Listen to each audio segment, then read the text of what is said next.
Ang daming fee, partner. Kaya Parking tapos, fee kasama? hindi na tinanggal na libre na. discount. Kausapin po kung ano ang epekto niyan at iba pa mga issue regarding sa trial na yan. Makakausap po natin ang ICC Assistant to Counsel at Secretary General ng National Union of People's Lawyer NCR, si Attorney Maria Cristina Conti. Attorney, magandang umaga po. Doris at Robert sa Tandem ng Bayan. Good morning, ma'am. Good morning! Unang tanong namin, ma'am, sa nakikita ninyo, doon sa pagpapalit muna po, doon tayo sa pagpapalit ng counsel, Oo. makaka-apekto ba ito sa timeline ng hearing at ano ang nakikita nyo po dito na senyales because of this decision ng family? Dapat walang epekto yan sa schedule, dapat walang epekto dun sa overall proceedings. But of course, ang pinaka-immediate na epekto, dun sa defense niya. Baka magbago ng estratehiya. Pero total, bago pa lang naman, kasi simula pa lang, kaka-approve pa lang nung charges, at sa May 27 pa lang ang unang status conference hearing, dapat naka-in na kaagad tong bagong abogado. Pero syempre, nakaantabay kami, baka mamaya nga naman sabihin, ay sorry, babasahin ko pa. Ay, aayusin ko pa, titingnan ko pa muna yung lahat ng ebidensya. There's about more than 5,000 pieces of evidence transmitted by the prosecution to the defense. Doon nakaka-alarma. Pero, again, dapat walang pagbagal o delay sa proseso. Paano po ba ang mangyayari, ma'am? Kasi sinabi ng pamilya na hindi na po si Kaufman ang counsel. Pagka nagpili po ba siya, ay dependent dun sa sasabihin ng kaanak niya o siya mismo? Paano po kung sabihin niya, ay ayoko yan, ayoko yung abogado na yan, aandar po yung kaso? Alam mo, Doris, common sense nga yan, di ba? Na kung sino ang akusado, siya ang may sabi. Kaya, kung pumili ang pamilya, ayon kay Kaufman, sa totoo, siya ang nagsabi na si Kitty at si Hanilet ang pumili. Tapos iniisip ko, dati rin, parang iba rin ang nagsabi na si Sarah naman daw ang pumili. Hindi natin pa naririnig yung mismong tao, yung mismong may katawan, kung ano ba ang gusto niya. Kaya, in the end, there is just an assumption that he has ratified these decisions. Kung sa atin, ang tingin lang natin, siya ang kalaunan, umuo na rin. Makikita natin yan doon sa isasubmit ng lawyer. Parang entry of appearance. Opo. So, meron po siyang isasubmit dyan na I am the lawyer of Duterte at ito ang pirma niya. It's two ways. Either Duterte files it or the lawyer files it. Kumbaga, point of view nino. Importante ito para sa ICC para malinaw kung sino yung abogado. Di ba issue na nga natin. Ito bang 5 abogado na humarap ng February mula sa Pilipinas? Parte ba to ng legal team? Malaking issue yan para sa ICC kasi usapin yan ng access to the documents. So anyway, yung abogado na bago ay magsasubmit din ng parang, ang tawag natin sa Pilipinas, entry of appearance. Pirmado dapat nung akusado. Opo, pero may posibilidad po ba, attorney, na babalik na naman tayo doon sa punto na sasabihin ni Duterte na wala ako sa tamang pag-iisip, I'm frail, I'm old, kaya hindi ako makapili ng abogado? And I'm tired. Kulang pa. Ayaw nga, nakalimutan. Tired and frail. Hindi. Lalo na, nakapili na siya nung una. Yan yung sasabihin mo sa panimula ng kahit na anong proseso. Pero kung nakapili na siya noon, kung nakaarangkada na itong proseso, nagkaroon na ng parang quote-unquote defense, parang kakaiba naman kung sa kalagitan, ay sorry, hindi ko pala alam. At kung i-invoke na naman niya yan, babalik yung findings nung December, nung mga expert. Depende yan dun sa kanilang abogado kung aangkla siya sa ang tinatawag changed circumstances. May naiba ba? Naku Doris, ito yung kailangang abangan din. Si Kaufman, bago siya umalis, nag-file ng kanyang observations on the detention. Okay?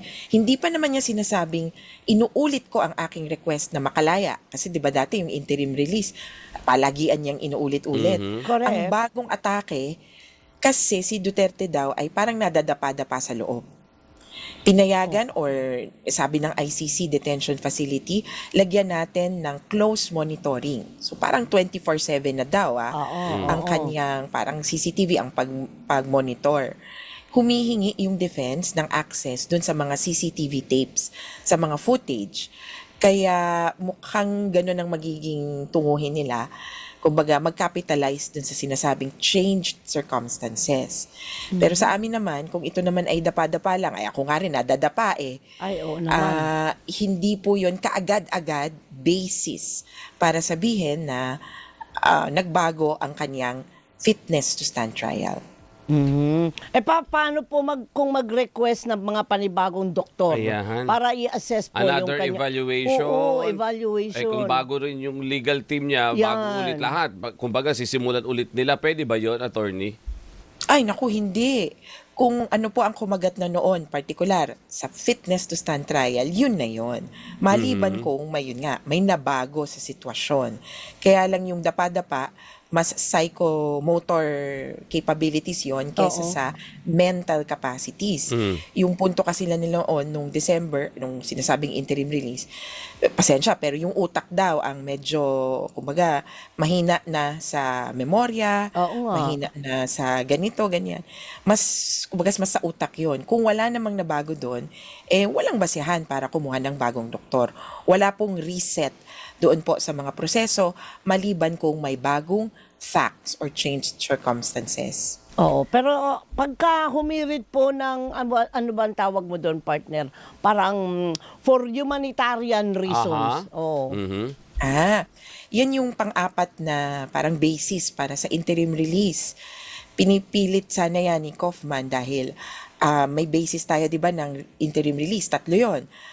Kung palalayain ba, babalik ng kusa. Pangalawa, gagawa ba ng paraan para masangkalan yung proseso o makikialam doon sa processes. And pangatlo, kung gagawa ba ng bagong krimen. Yun lang, sabi ng ICC. Oo. Yung pang-apat, parang, kumbaga, extraordinary circumstance.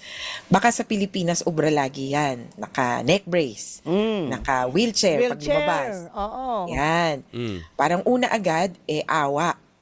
Pero dito sa ICC, kailangan, kumbaga, may basis muna para palayain ka. Kahit gaano kakawawa, hindi kaagad magpapaniwala yung court. At, wag nating kakalimutan, top-notch ang kanilang medical facilities, top-notch ang kanilang care. Ito yung totoong universal healthcare system. Kaya lahat po ng nasa Netherlands, kahit nga nakakulong, mabibigyan ng lunas kung ano man yan. Opo. Attorney, tanong ko lang dahil nagtutuloy-tuloy naman yung mga development dyan sa ICC and on May 27 yung status conference. With this, ano nang mangyayari dun sa mga co-perpetrator? Yan. Aabot ba tayo sa time na mag-hearing proper na hindi na-identify ito or may enough time para ma-identify sila at eventually mag-lead din sa pagpapa-aresto sa kanila? Ay, Robert, iba dito sa ICC yung Ayan. proseso. Hindi kailangang hintayin yung co-perpetrators dahil hiwalay ang magiging kaso nila kung sakasakali.